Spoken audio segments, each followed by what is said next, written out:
దళిత బహుజన శ్రామిక యూనియన్ మరియు దళిత ఆర్థిక అధికార ఆందోళన సంయుక్త ఆధ్వర్యంలో ఆంధ్రప్రదేశ్ ప్రవేశపెట్టిన వార్షిక బడ్జెట్ 2025-26పై దళిత బహుజన శ్రామిక యూనియన్ కార్యాలయంలో ప్రెస్ మీట్ నిర్వహించారు. ఈ సందర్భంగా దళిత బహుజన శ్రామిక యూనియన్ రాష్ట్ర ప్రధాన కార్యదర్శి పి చిట్టిబాబు మాట్లాడుతూ ఎస్సీ ఎస్టీ సబ్ ప్లాన్ చట్ట ప్రకారం జనాభా నిష్పత్తి ప్రకారం ఈ బడ్జెట్లో నిధులు కేటాయింపులు లేవని, రాష్ట్ర బడ్జెట్లో అంకెలు ఎక్కువ సంక్షేమం తక్కువ అని తెలియజేశారు. మొత్తం వార్షిక బడ్జెట్ 3,22,359 కోట్లలో డెవలప్మెంట్ వ్యయం ప్రత్యేకంగా పేర్కొనకపోవడం నీతి ఆయోగ్ ఆదేశాలకు తిలోదకాలు ఇచ్చారని చెప్పారు.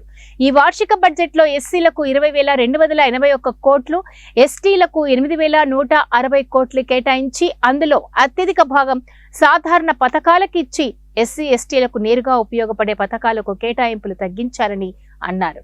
కేటాయించిన ఎస్సీ కాంపోనెంట్ నిధుల్లో 20,281 కోట్లలో 7,610 కోట్లు మాత్రమే నేరుగా ఉపయోగపడే పథకాలకిచ్చి నేరుగా ఉపయోగపడని పథకాలకు 12,671 కోట్లు కేటాయించడం, ఎస్టీలలో 8,160 కోట్లలో నేరుగా ఉపయోగపడే పథకాలకు 3,215 కోట్లు మాత్రమే కేటాయించి నేరుగా ఉపయోగపడని పథకాలకు 4,945 కోట్లు కేటాయించడం వల్ల స్వర్ణాంధ్ర విజన్ లో దళిత ఆదివాసీల సమగ్ర అభివృద్ధి ఎలా సాధ్యమవుతుంది అంటూ ప్రశ్నించారు. బడ్జెట్ కేటాయింపుల్లో ఎస్సీ ఎస్టీ సబ్ ప్లాన్ చట్టం స్ఫూర్తి కొరవడిందని అన్నారు. ఎస్సీ ఎస్టీ అత్యాచారాల నిరోధక చట్టం అమలుకు గత సంవత్సరం బడ్జెట్ 97.13 కోట్ల నుండి 98.68 కోట్లు నామమాత్రంగా పెంచారు. రాష్ట్రంలో పెరుగుతున్న ఎస్సీ 2022-23 సంవత్సరం లెక్కల ప్రకారం సుమారు 5,000 అట్రాసిటీ కేసులు నమోదు కాగా అందులో వేలాది మంది బాధితులకు, సాక్షులకు నష్టపరిహారం, పునరావాసం కోసం ఎదురు చూస్తున్నారని అన్నారు. ఇప్పుడు కేటాయించిన 98 కోట్లు నిధులు సరిపడినంతగా లేవు. ఎన్టీఆర్ విద్యున్నోత్పత్తి పథకానికి గత బడ్జెట్లో ఇచ్చిన 51.5 కోట్ల నుండి 6.17 కోట్లకు, కులాంతర వివాహాల ప్రోత్సాహానికి 16.5 కోట్ల నుండి 6.96 కోట్లు, ఎస్సీ కార్పొరేషన్ కు 2,888 కోట్ల నుండి 2,723 కోట్ల నిధులు కేటాయింపులు తగ్గించారు. అంబేద్కర్ విదేశీ విద్యకు నిధులు కేటాయింపులే చేయలేదని అన్నారు. పట్టణ స్వయం సహాయక ఎస్సీ మహిళా గ్రూపులకు కేటాయింపులు లేవు. ఉన్నత విద్యకు 200 కోట్ల నుండి 383.35 కోట్ల నిధుల పెంపు హర్షణీయమే.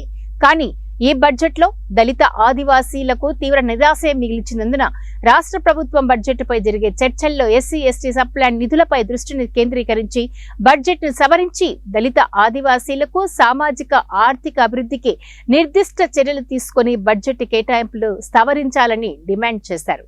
కార్యక్రమంలో శ్రామిక మహిళా జిల్లా coordinator Korukonda Varalakshmi, SC ST employees association నాయకులు తదితరులు పాల్గొన్నారు. లేదు అనుకుంటే అవుట్కమ్ బడ్జెట్ లో కానీ టోటల్ డెవలప్మెంట్ కింద ఇస్తున్నామనే విషయాన్ని చెప్పకపోవడం చాలా బాధాకరమైన విషయం. అయినప్పటికీ ఈ బడ్జెట్ మనం గమనిస్తే బీసీలకు ఇచ్చాము, ఎస్సీలకు ఇచ్చాము, ఎస్టీలకు ఇచ్చాము, రైతులకు ఇన్ని వేలు ఇచ్చాము, ఇన్ని వేలు ఇచ్చాము లెక్కలు మాత్రమే చెప్పారు. డెవలప్మెంట్ మొత్తం బడ్జెట్ని తెలంగాణ ప్రభుత్వం ప్రవేశపెడుతున్నట్లు ప్రగతి పద్దు కింద అంటే అభివృద్ధి పథకాల కింద ఇన్ని అభివృద్ధి పథకాలు ఇచ్చాము, ఇన్ని సంక్షేమ పథకాలు ఇచ్చాము, వాటన్నిటికీ ఇంత మొత్తం అవుతుందనే విషయాన్ని చెప్పాల్సిన బాధ్యత బడ్జెట్ డాక్యుమెంట్లో ఉంది. అది నీతి ఆయోగ్ గైడ్ లైన్స్, దాన్ని రాష్ట్ర ప్రభుత్వం విస్మరించింది.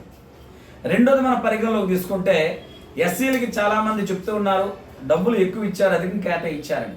వాస్తవానికి ఈ సంవత్సరం ఇచ్చినటువంటి డబ్బులు 20,281 కోట్లు ఎస్సీలకు ఇచ్చారు, ఎస్టీలకేమో 8,160 కోట్లు ఇచ్చారు.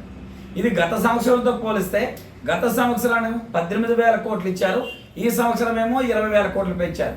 అంటే సుమారు 1,500 కోట్లు నామాత్రంగా పెంచారే తప్ప అదనంగా కానీ భారీగా కానీ ఎస్సీ సంక్షేమానికి ఇవ్వడం లేదు. ఇచ్చిన దాంట్లో కూడా ఇచ్చిన 20,281 కోట్లు మనం గమనిస్తే 7,610 కోట్లు మాత్రమే ఎస్సీలకు నేరుగా ఉపయోగపడే పథకాలకు ఇచ్చారు. అంటే కుటుంబానికి కానీ వ్యక్తికి కానీ ఆవాసానికి లేదా హ్యాబిటేషన్కి కానీ ఉపయోగపడే స్కీము.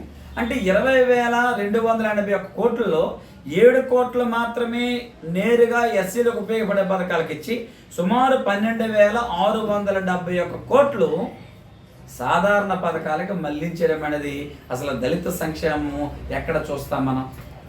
సాధించాలనుకున్నటువంటి క్రమంలో అసలు ఇచ్చినటువంటి బడ్జెట్లోనే నేరుగా ఉపయోగపడే పథకాలకి తగ్గించేసి సాధారణ పథకాలకి, ఎన్టీఆర్ భరోసా పథకానికి, ఎన్టీఆర్ విద్యా సేవా ట్రస్ట్కి, అలాగే భరోసా స్కీమ్కి, రకరకాల పథకాలకి, ఉపాధి హామీ పథకాలకి వేల కోట్లు నిధులను మళ్లించేసి దళితుల చేతిలో సుమారు 7,600 కోట్లు పెట్టడం అనేది చాలా దారుణమైన విషయం.